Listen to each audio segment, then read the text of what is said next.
Ce samedi 8 juin, la monarchie a soigné son image.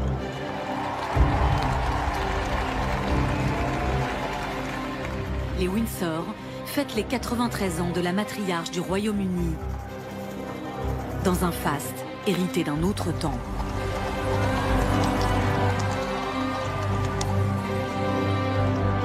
Cette parade d'anniversaire est orchestrée par la famille royale depuis 1748. C'est un symbole pour le Royaume-Uni, une tradition, quelque chose avec lequel on a tous grandi. Le tableau doit éblouir.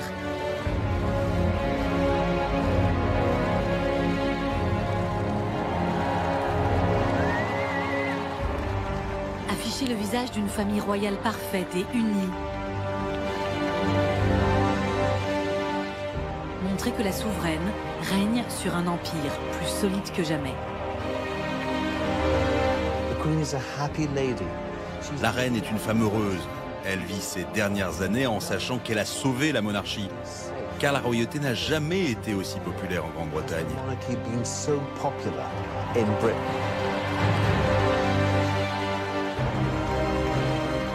Elle est la femme la plus connue au monde. Quelle est la personnalité de cette reine devenue une icône? D'où vient sa fortune? Quels sont ses secrets pour faire de son clan un label plus puissant qu'une multinationale?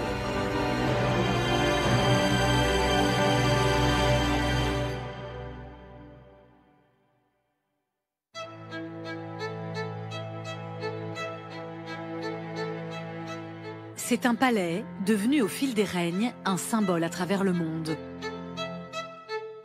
Le siège social d'un empire. La reine Elisabeth II y vit avec son mari le prince Philippe. Pourtant, elle n'a jamais aimé ce château qu'elle trouve trop vaste, impersonnel et parcouru de courants d'air. Derrière ces murs, leur intimité est préservée comme un trésor.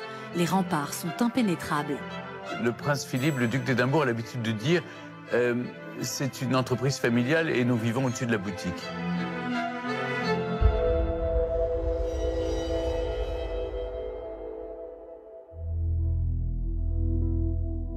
Nous avons franchi les grilles de la forteresse, levé un coin du voile grâce à un homme. Paul Burrell a partagé la vie quotidienne de la reine pendant 11 ans. Il a été son valet de pied, serviteur et garde du corps, embauché sur un coup de bluff lors de son entretien avec Elisabeth II. La reine était là, entourée de tous ses corgis, et elle a dit « Vous vous appelez bien Paul, n'est-ce pas ?»« Oui, votre majesté. » Et elle m'a demandé « Vous aimez les chiens ?»« J'adore les chiens. » Alors elle m'a répondu « Voyons si eux vous aiment bien. » Elle m'a donné 9 laisses que j'ai mis au cou des 9 corgis. Et par chance, ce matin-là, on avait eu des saucisses au petit déjeuner. Je savais que j'allais l'avoir, donc j'en avais mis dans mes poches. On est sorti dans le jardin, j'ai couru à travers la pelouse et tous les chiens m'ont suivi.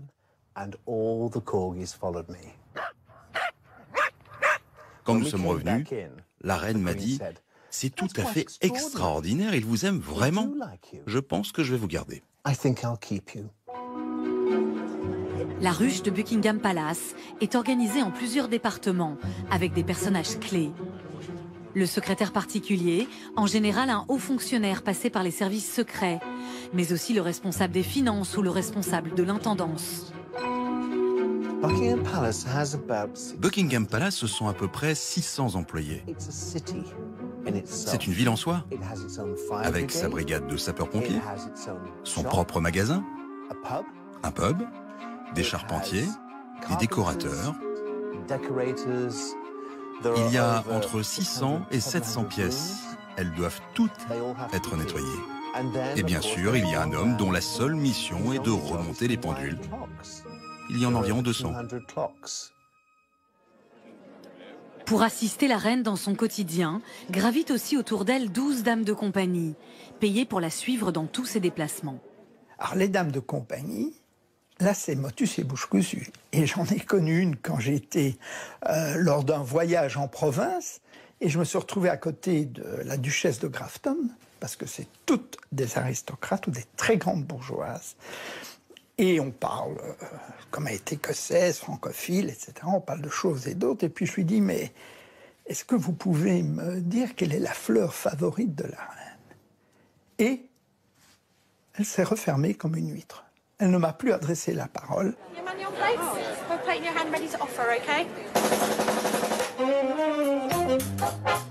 Des salariés nourris, blanchis, logés, mais qui sont pour la plupart bien moins payés qu'ailleurs en Angleterre. Le palace estime qu'il est déjà très prestigieux de travailler pour la reine. Mon premier salaire à Buckingham Palace, il y a 30 ans, était de 1 000 € par an, avec en prime un paquet de lessive et un pain de savon, car la gouvernante en chef m'avait dit « propreté rime avec piété ». C'est quelque chose qui n'avait pas changé depuis la reine Victoria. Mais récemment, il y a eu une grève à Windsor parce que le personnel estimait qu'il était vraiment très mal payé, vu le coût de la vie à Londres et dans la grande banlieue. La reine a dû augmenter leurs émoluments. À la tête de cette entreprise, Élisabeth II. Son agenda, son emploi du temps sont régis par des codes très précis. Dans ce palais, ce sont les mêmes rituels depuis son accession au trône en 1952. La reine est réveillée tous les matins par l'une de ses habilleuses, Peggy ou May. Elles apportent une petite théière et un petit biscuit. Ensuite, elles ouvrent les rideaux et font un peu de bruit. Comme ça, la reine sait qu'il y a quelqu'un dans la chambre. C'est comme ça que la reine se réveille. Personne ne s'approche d'elle pour la secouer. Le choix des tenues de la patronne est aussi un casse-tête.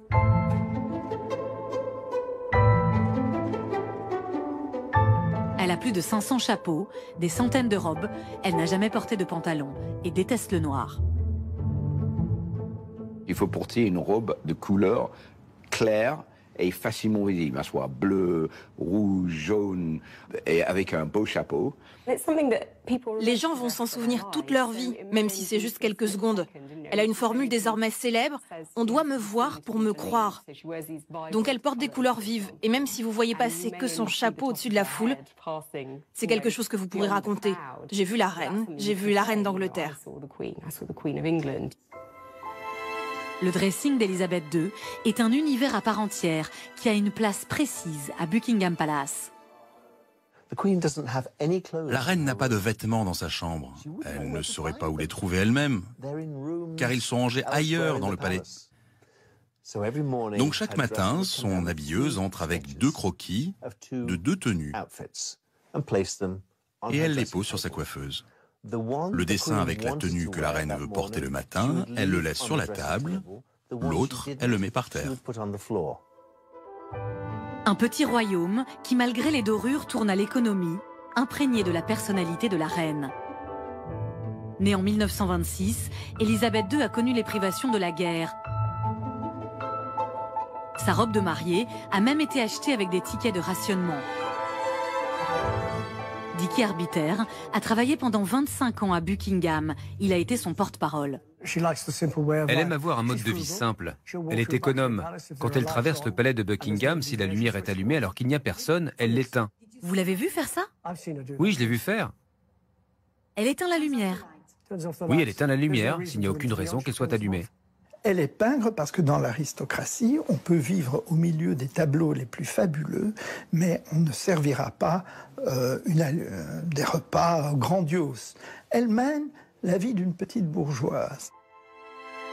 Une sobriété parfois poussée à l'extrême jusqu'au menu de son petit déjeuner.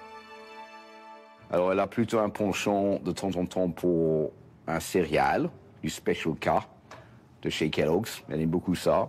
Mais il faut que ça soit présenté dans les bocals Tupperware. Parce que pour elle, c'est la signe de la fraîcheur, quelque chose, un produit fraîche. Seule coquetterie de la souveraine, ses domestiques lui repassent ses journaux. On repasse les journaux, mais pour une raison simple, c'est que ça sèche l'encre. C'est pour éviter qu'elle ait de l'encre sur les mains, qu'il n'en reste rien sur ses royales doigts. Mais son rêve secret, si elle n'avait pas dû régner à 26 ans à la mort prématurée de son père, aurait été d'avoir une vie de lady à la campagne. Élisabeth II a aussi un trait de personnalité bien à elle dont parlent tous ses proches. Elle ne se prend pas au sérieux. On était en train de pique-niquer à Balmoral en Écosse. On n'était que 4, la reine, le prince Philippe, une dame de compagnie et moi. À la fin, j'ai commencé à faire la vaisselle et j'ai cru que derrière moi, la dame de compagnie venait me rejoindre. Je lui ai lancé « Je nettoie, vous essuyez ». Mais ce n'était pas la dame de compagnie, c'était la reine. Et elle a dit « Je nettoie, vous essuyez ». Elle a un sens de l'humour hallucinant. Elle aime rire. Elle aime s'amuser. Si le prince Philippe lui raconte des blagues, alors on l'entend rire fort dans sa chambre. Ou quand elle revient d'une inauguration, elle va vous imiter un accent régional, se mettre à parler en argot par exemple. Cette joie de vivre ne se manifeste publiquement qu'en de rares occasions, comme ici lors d'une course hippique.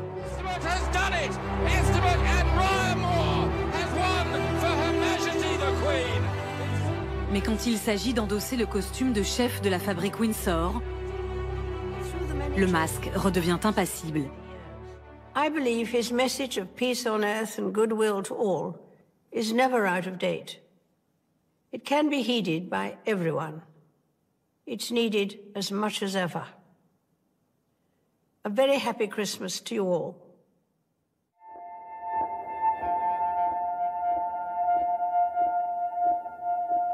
La reine dirige son univers d'une main de fer, tout comme son clan familial.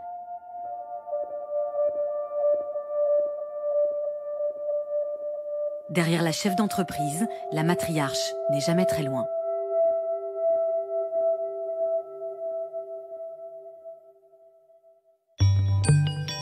Élisabeth II est à la tête d'une famille nombreuse. Aujourd'hui mère de 4 enfants, 8 petits-enfants et 8 arrière-petits-enfants, avec le dernier né, Archie Harrison, le fils du prince Harry et de Meghan. Sous le vernis glamour de ce conte de fées, cette structure familiale est très hiérarchisée. Le prince Philippe doit par exemple toujours marcher 3 pas derrière son épouse. Et chaque nouveau descendant lui est présenté officiellement. Ici, en 2013, le prince George est amené à la reine le jour de son baptême.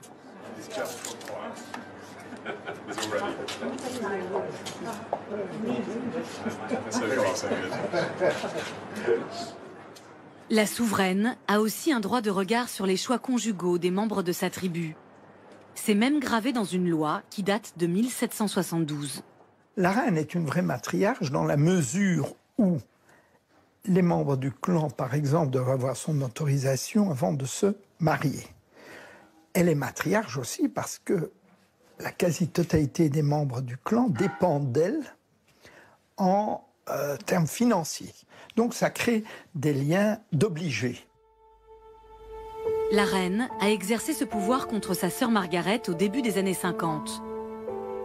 Elle s'est opposée à son mariage avec son grand amour Peter Townsend, alors inconcevable car malheureusement divorcé. Cette hégémonie entre les mains d'une seule femme envenime parfois les relations familiales. La reine Elisabeth peut être aussi cassante et autoritaire. Tout le monde a son caractère. Certains l'expriment très bruyamment, d'autres pas. Il existe quelque chose qui s'appelle le tempérament Windsor. Mais je n'irai pas plus loin. Mais c'est quoi ce tempérament? Ça explose, ça se calme, ça remonte et ça redescend en 10 secondes. Les membres de la famille royale ont intégré cette emprise dès leur plus jeune âge. Le respect qu'ils vouent à leur aïeul est une seconde nature. Pour William et Harry, qui ont tous les deux servi dans l'armée, la reine c'est le boss. C'est le commandant en chef, si vous voulez. Ils doivent la respecter. La chef est aussi très à cheval sur l'étiquette en ce qui concerne les enfants de sa lignée. Les jeunes enfants sont conduits à la table, à l'heure du thé, vêtus de leur plus belle tenue. Quand ils sont bébés, ils sont mis sur une couverture avec des jouets. Et c'est le seul moment où la reine les voit. Ils ne sont pas admis dans la salle à manger avant l'âge de 16 ans, avant de savoir se comporter correctement à table, de tenir une conversation et d'avoir de bonnes manières. Si vous ne respectez pas le protocole royal, alors vous aurez des problèmes.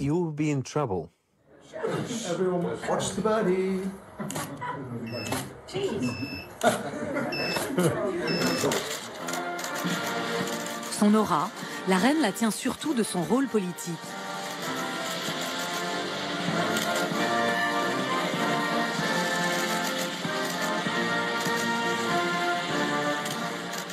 Élisabeth II n'est pas qu'une aristocratique grand-mère. Elle est aussi une chef d'État.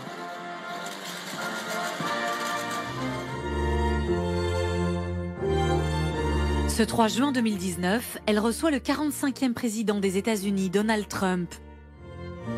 Alors que les relations sont tendues entre les deux pays, la présence de la reine est censée faciliter le dialogue. Your Majesty, Melania and I are profoundly honored to be your guests for this historic state visit.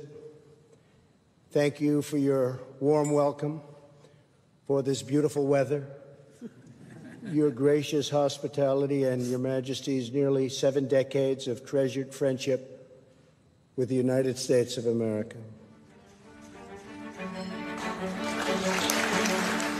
Chef des armées, de l'église anglicane, des 16 pays du Commonwealth, du Canada à l'Australie en passant par la Jamaïque. It gives me great pleasure to declare this meeting of the Commonwealth Heads of Government open. Elle ne gouverne pas directement, mais elle a un privilège. Une science que tous les chefs d'État lui envient sur la planète. Elle est omnisciente. C'est la personne la mieux informée au monde, tant elle a accumulé de connaissances. Tous les matins, à 10 h, depuis 1952, elle reçoit un objet insolite qui contient tous les secrets d'État. Évidemment, les fameuses boxes, les boîtes rouges, donc ce sont des boîtes de cuir rouge avec gravé son monogramme dessus. ER pour Elisabeth Regina, la reine Elisabeth, c'est comme ça d'ailleurs qu'elle signe ses courriers officiels.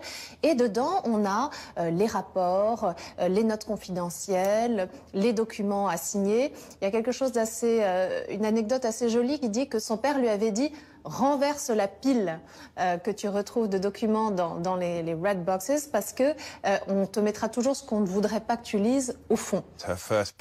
Son premier Premier ministre a été Winston Churchill. Donc elle a une connaissance profonde des choses. Enfin, si la reine écrivait un livre sur l'histoire, ce serait le meilleur de tous les temps. Bon, elle n'écrira pas de livre, mais cette connaissance, cette expérience est littéralement unique au monde. Elle a rencontré plus de 300 chefs d'État.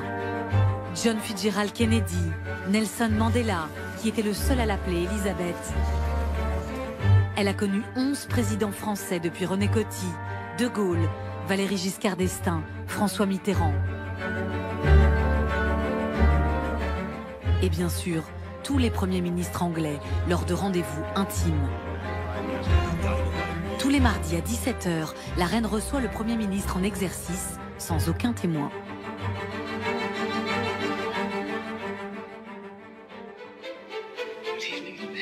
You've had a very long day.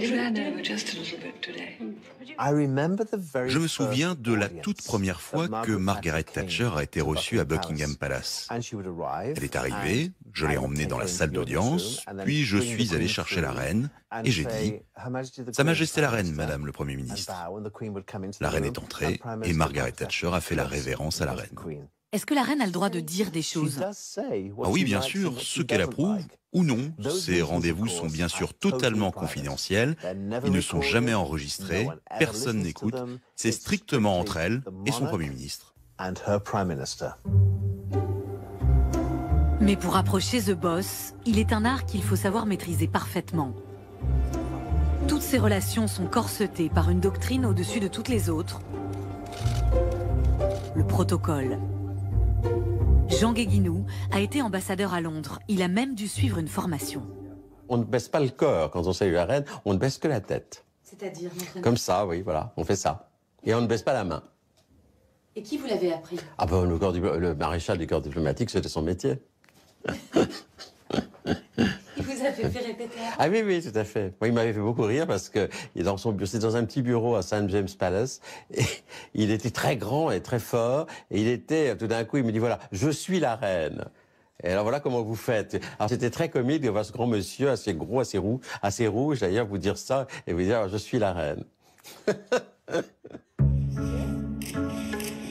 Et sur ce protocole, même les plus grands de ce monde s'y sont cassés les dents.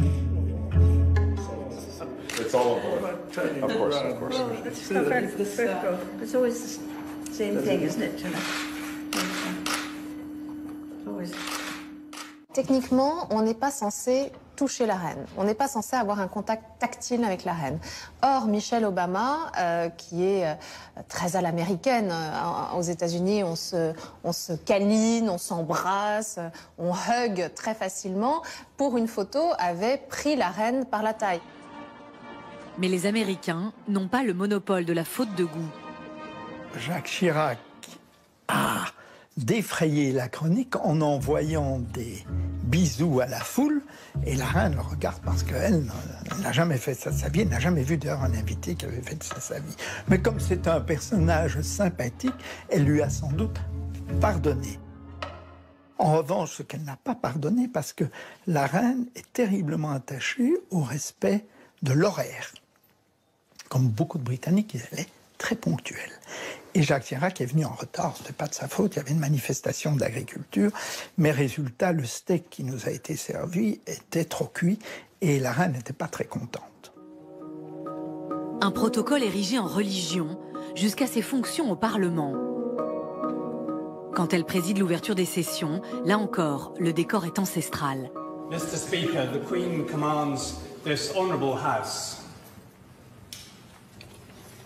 to attend Her Majesty immediately in the House of Peers. Mais tout n'est que mise en scène. La règle politique est implacable. C'est une reine muette qui n'est là que pour le symbole. My lords, pray be seated. La reine Elisabeth II n'a aucun pouvoir. Le pouvoir appartient à l'exécutif et au législatif. Elle n'a aucune marge de manœuvre politique. Sur ces images de juin 2017, alors que le Royaume-Uni se déchire autour du Brexit, la reine est impuissante. Elle n'a pas le droit de vote et ne doit jamais donner son avis. Même le discours qu'elle lit n'est pas de sa propre plume. My lords and members of the House of Commons, my government's priority is to secure the best possible deal as the country leaves the European Union. Elle lit un document qui a été écrit pour elle par le gouvernement. Et vous savez, je crois qu'il y a des gens qui pensent que c'est la reine qui dit « je vais faire ça, je vais faire ça, je vais faire ça, my government will, bla bla bla ».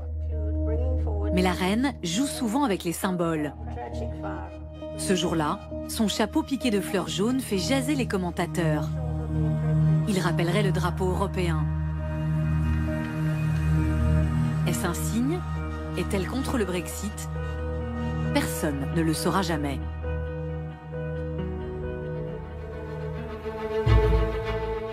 Si la reine a des pouvoirs politiques limités, il est un empire sur lequel elle règne de façon absolue. L'argent.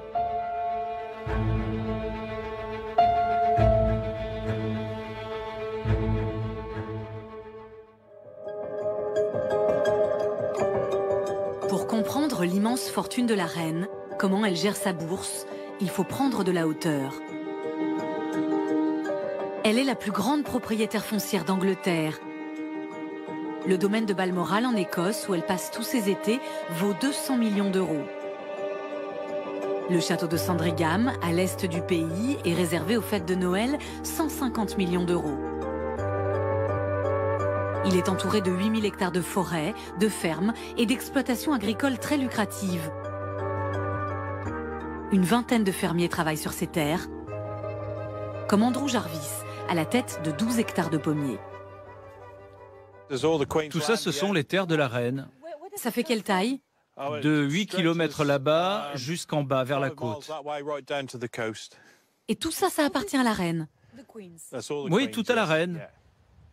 Andrew produit 400 tonnes de pommes par an. Il est récemment devenu indépendant.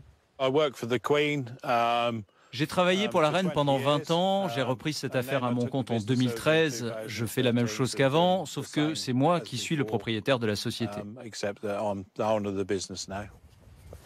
Il est devenu patron, mais il ne possède pas son terrain. Il doit encore payer un loyer à la reine et il n'est pas très bavard sur le contenu de son contrat. Je paye un loyer au domaine de Sandringham pour les vergers et pour la fabrique de jus de pomme. Et ce loyer, il est cher? Il est à combien? Je crois que je ne peux pas répondre à cette question, pour être honnête. Pourquoi? Parce que c'est une affaire privée entre moi et la reine. Est-ce que c'est quelque chose que vous n'êtes pas autorisé à dire? Oui. Vous avez signé une clause de confidentialité? Oui. Le système est opaque. La reine cultive le secret. On est maintenant dans la fabrique, c'est là où on transforme les pommes en jus.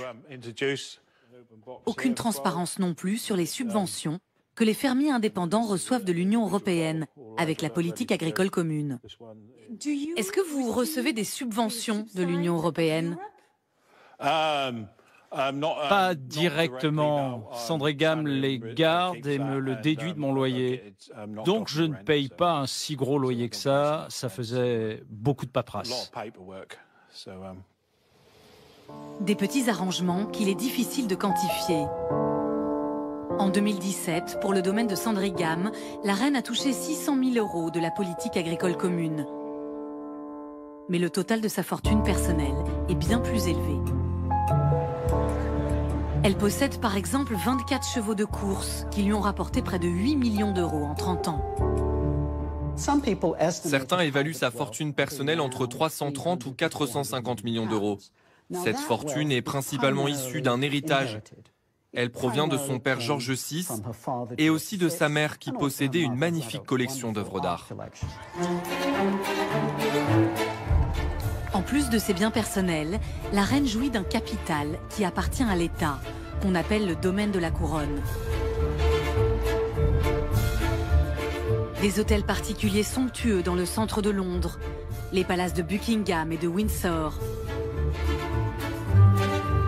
Une collection extraordinaire de bijoux, des épées, des bagues et surtout des couronnes en diamant. Le tout vaut 9 milliards d'euros.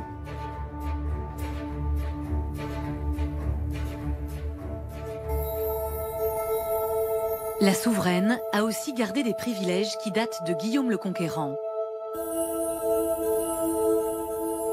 Elle et son fils, le prince de Galles, exploitent les bénéfices de 2 duchés. Des terres très touristiques aux revenus locatifs faramineux, de vraies machines à cash.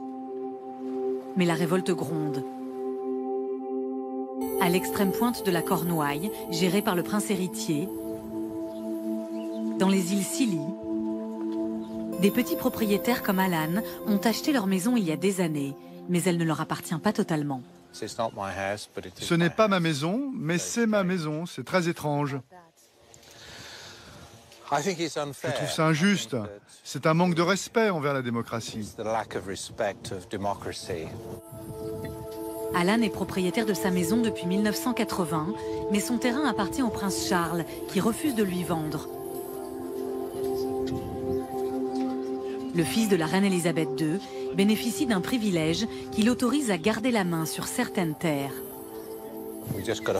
On doit se battre contre tous ceux qui veulent faire perdurer le système féodal. Et malheureusement, le prince Charles est tout en haut de la liste de ceux qui veulent que ça continue.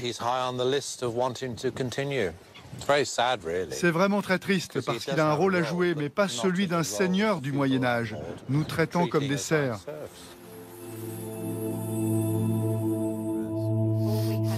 À 78 ans, Glenn aussi, l'épouse d'Alan, vit très mal cette situation. Même sur leur contrat d'assurance pour la maison, le prince de Galles a tout prévu. Il est écrit que la maison est bien assurée et qu'elle doit être assurée de manière conjointe en votre nom et en celui du receveur général du duché de Cornouailles. Ce qui signifie, oui, c'est votre maison, mais c'est aussi la nôtre. Si on périt dans les flammes, c'est eux qui toucheront l'argent de l'assurance. Alors que je m'occupe du jardin et que je vieillis, je me dis je fais ça pour le prince de Galles. Mais je vis ici et je ne peux pas voir le jardin en désordre. Il doit être entretenu. Mais je me dis à la fin de la journée, ce n'est pas ma terre. Donc pour qui suis-je en train d'embellir ce jardin? Le duché n'a jamais donné un centime pour le travail que l'on a fait ici. Et c'est très injuste que dans quelques années, ils en réclament la propriété. Nous souhaiterions la transmettre à notre fils, à lui de l'utiliser à sa guise. Le combat d'Alan, de Glenn et de dizaines d'autres propriétaires des Scilly est porté à la Chambre des Lords par un homme, Lord Berkeley, qui essaie depuis des années de faire passer un décret pour qu'ils puissent récupérer leur propriété. Je l'ai fait à 3 reprises. On a eu un débat, il y avait 15 à 20 parlementaires, et la plupart m'ont soutenu. Mais un ou deux disaient « il ne faut rien changer du tout ». Pourquoi? Parce que c'est la tradition. Tout doit rester comme avant. Sinon, c'est la fin du monde britannique. Le duché de Cornouailles a rapporté 19 millions d'euros en 2017. Ces privilèges agacent les Britanniques. D'autant que l'État verse à la reine une rente annuelle. 93 millions d'euros l'année dernière, pour payer ses employés et financer ses voyages, ainsi que ceux de sa famille. Pourtant, elle ne s'acquitte pas des mêmes impôts que ses sujets.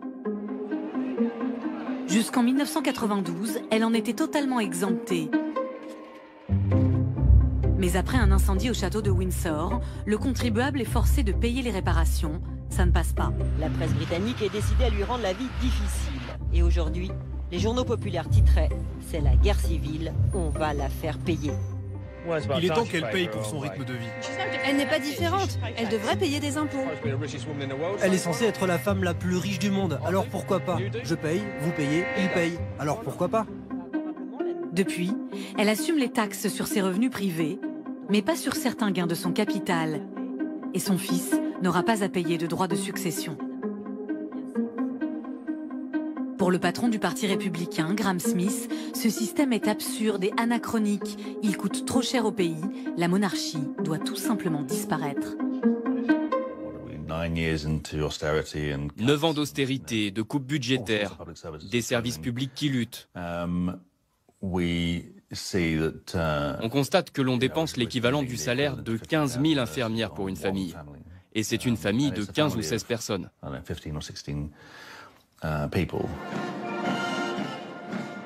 Coût de la monarchie en 2017, le prix d'un timbre-poste par Britannique.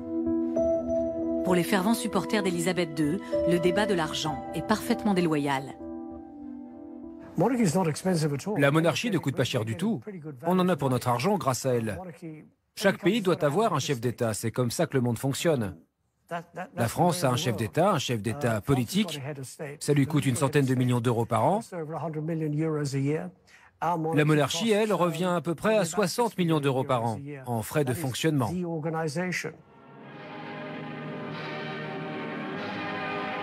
La souveraine est régulièrement critiquée, taxée d'institutions ringardes et coûteuses. Mais elle a réussi un coup de maître, s'inscrire dans la modernité.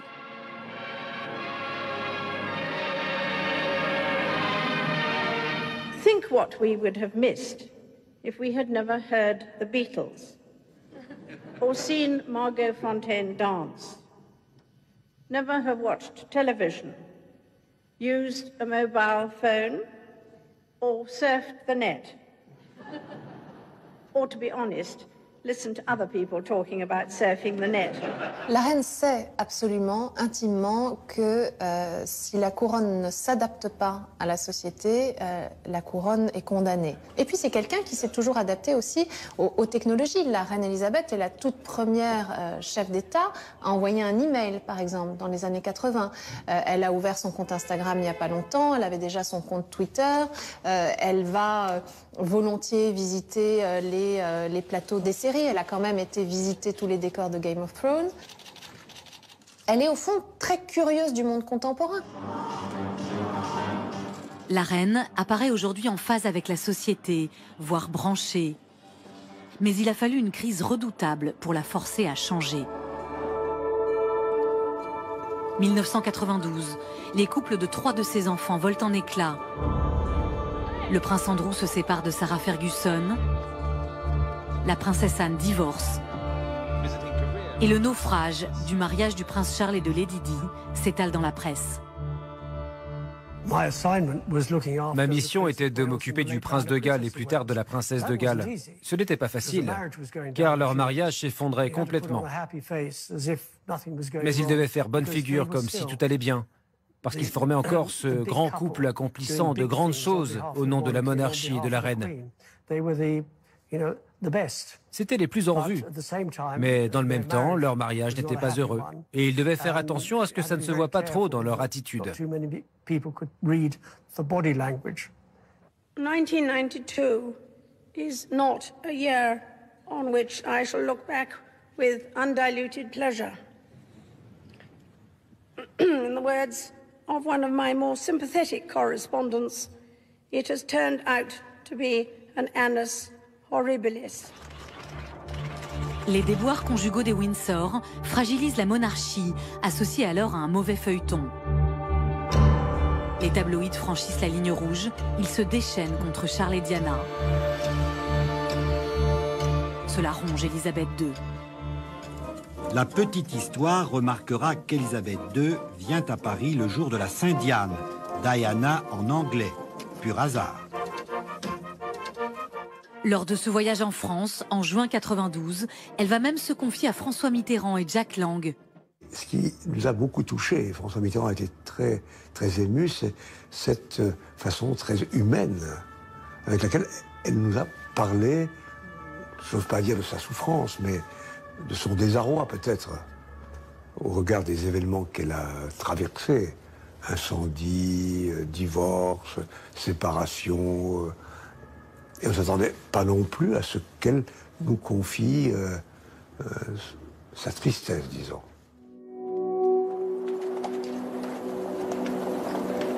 L'apogée de la crise aura lieu en 97 avec la mort de Diana.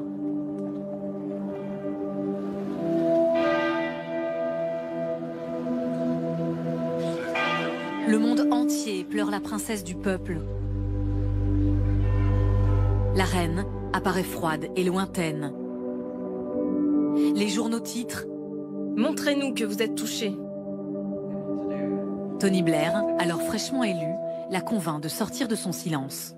What I say to you now, as your queen and as a grandmother, I say from my heart. First, I want to pay tribute to Diana myself. She was an exceptional and gifted human being.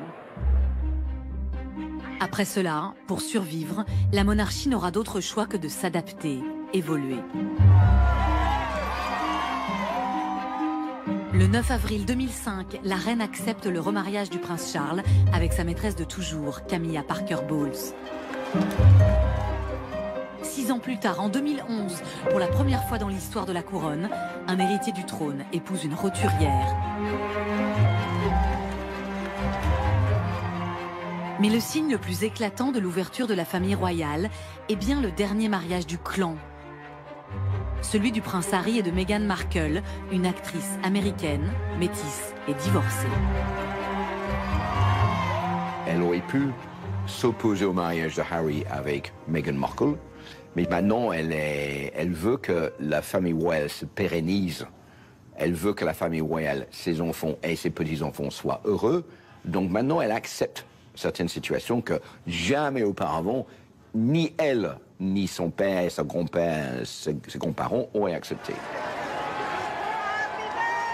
La reine Elisabeth a ainsi déverrouillé petit à petit le milieu conservateur dans lequel elle avait toujours évolué.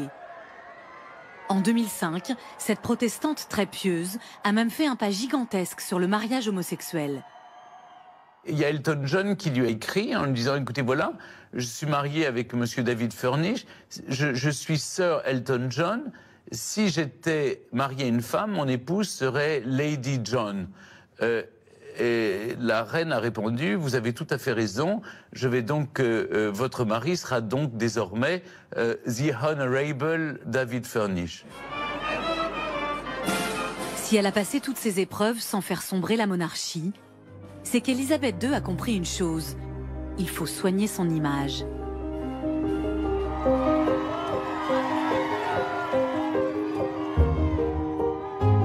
Pour durer, elle doit rester populaire ainsi que sa famille. Elle doit créer une marque puissante et incontournable.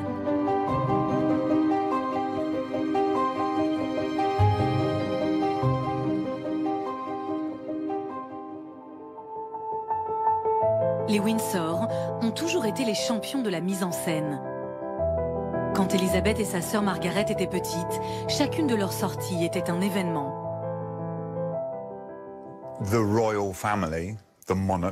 La famille royale, le monarque, c'est une marque.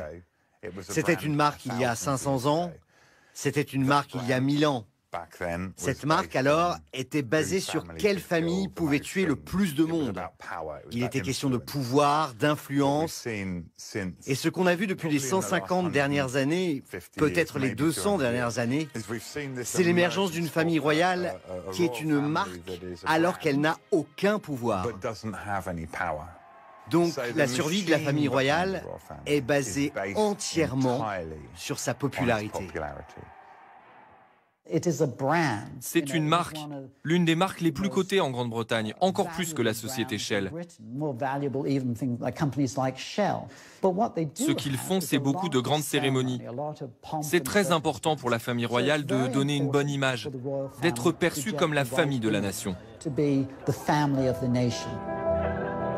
La reine d'Angleterre vend son enseigne dans le monde entier. Elle a parcouru 1,7 million de kilomètres de pays en pays depuis 66 ans. Si c'est toujours le gouvernement qui décide des lieux où elle se rend, pour des raisons diplomatiques, à chacune de ses visites, son staff organise des bains de foule. Ce 12 juin 92, elle est accueillie à Blois par Jack Lang. Cette halte de quelques heures a en fait ravi les habitants. Ils ont pu montrer à la reine que si la France avait coupé la tête d'un de ses rois, elle avait aussi conservé leur palais et leurs traditions. Elle est extraordinairement aimée. On a traversé Blois. En plus, j'avais fait venir des gardes républicains qui accompagnaient de part et d'autre la voiture. Et la foule, en effet, acclamait la reine. C'était « Vive la reine, vive la reine, vive la reine ». Et de temps en temps, « Salut Jack !» Et elle-même s'en amusait, en disant ah oui, donc vous avez souhaité être en décapotable avec moi pour vous faire acclamer. L'entreprise Windsor a aussi mis au point un marketing familial digne d'une multinationale. Ils sont 14 membres actifs de la famille royale, payés pour représenter la couronne, du plus connu jusqu'aux oncles et aux cousines. Et c'est bien sûr la reine qui décide des affectations en Angleterre et à l'étranger.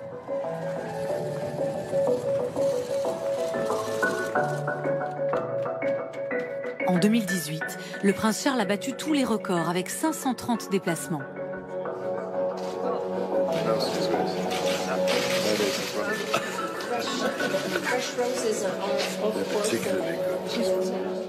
Toutes les images sont contrôlées au millimètre avec une règle d'or, jamais aucune interview.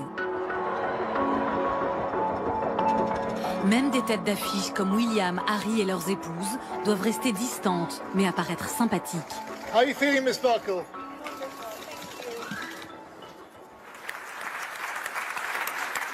Les seules fois où il s'exprime publiquement, c'est pour défendre des causes. Cette interview, donnée en février 2018 par William, Kate, Meghan et Harry à la BBC, a été organisée des mois à l'avance. Our grandparents, the Queen and the Duke of Edinburgh, had made support for charities central to their decades of service to the nation and the Commonwealth. We pride ourselves on going into a situation, convening people and listening. Ils se sont entraînés à prendre la parole avec les meilleurs communicants. For me, it's very important to once you hit the ground running, even if you're doing it quietly behind the scenes, which is what Ils sont même préparés aux questions pièges. Working together as family, do you ever have disagreements about things? Oh yes. Look, you know, we're stuck together for the rest of our lives, so. Les jeunes disent « Notre reine a 93 ans, Dieu la bénisse, mais elle est trop éloignée de notre génération. » William et Harry, eux, sont juste au milieu. Ils font le pont entre l'ancienne et la nouvelle génération.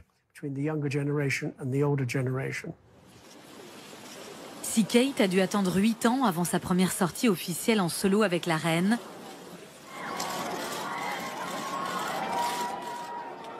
Meghan, elle, a été beaucoup plus rapide. Elisabeth II l'a très vite emmenée avec elle lors d'une inauguration.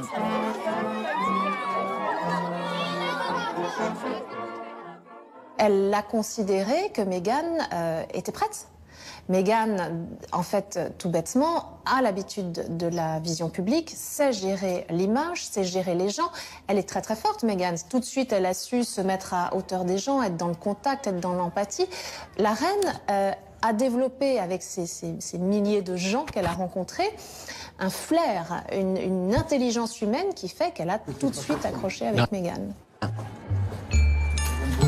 Le service communication de la famille royale est ultra rodé. Ils surveillent la popularité de chacune de leurs sorties par des sondages.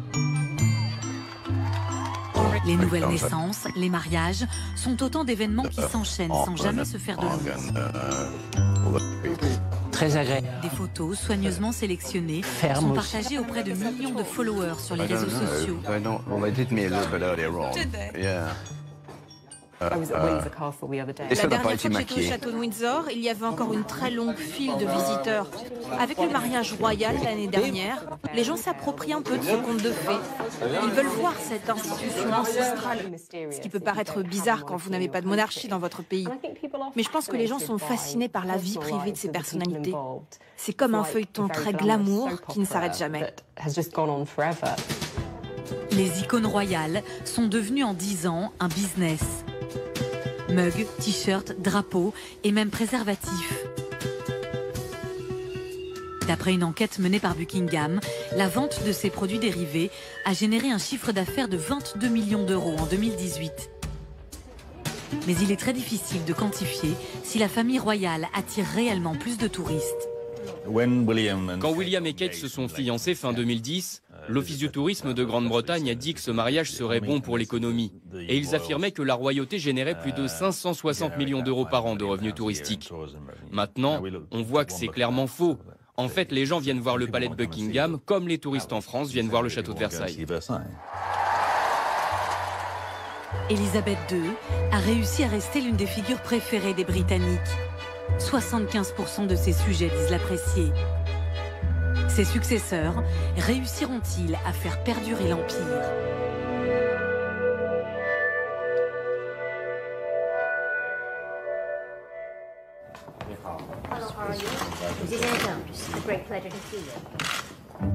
Le prince Charles, aujourd'hui 70 ans, a longtemps été le mal-aimé de la famille Windsor. Les médias se sont souvent acharnés contre l'héritier, physique disgracieux, prince adultère, loufoque.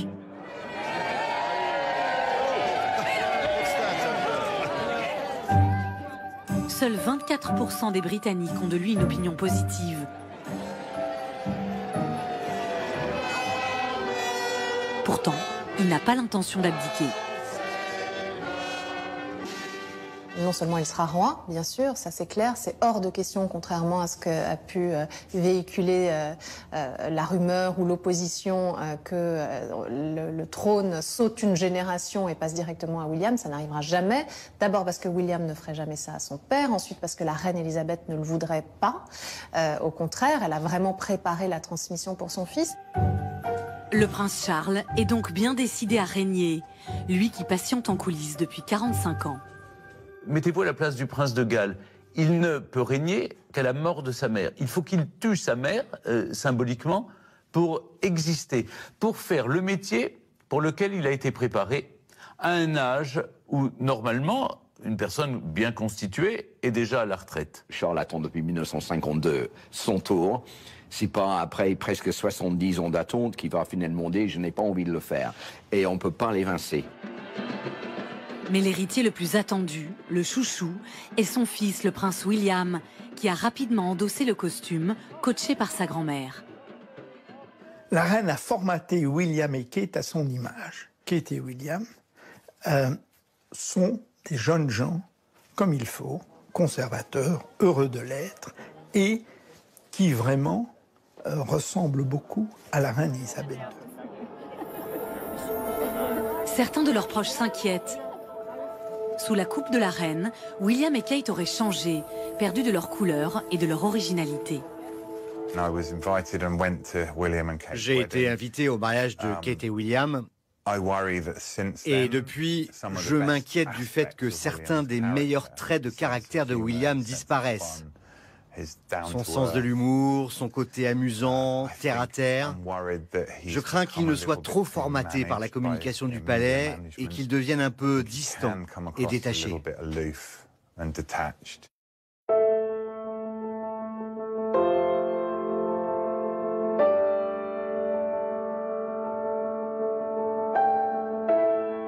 Les obsèques d'Élisabeth II sont déjà minutieusement organisées. Elles auront lieu à l'abbaye de Westminster. Ceux qui l'ont intimement connue ont le sentiment d'avoir croisé l'histoire.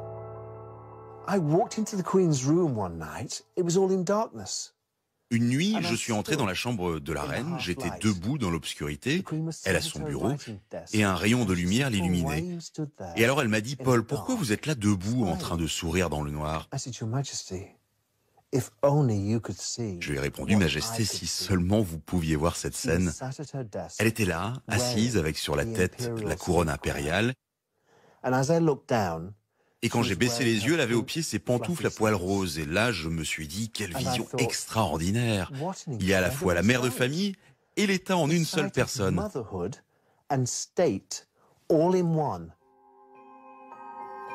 Une femme aux sentiments indéchiffrables, coulée dans le moule d'une Angleterre aujourd'hui disparue. Tour à tour intraitable, dominatrice, mais aussi attachée au plaisir simple. Et qui a promis à ses sujets britanniques il y a 66 ans qu'elle ne prendrait jamais sa retraite et mourrait sur scène.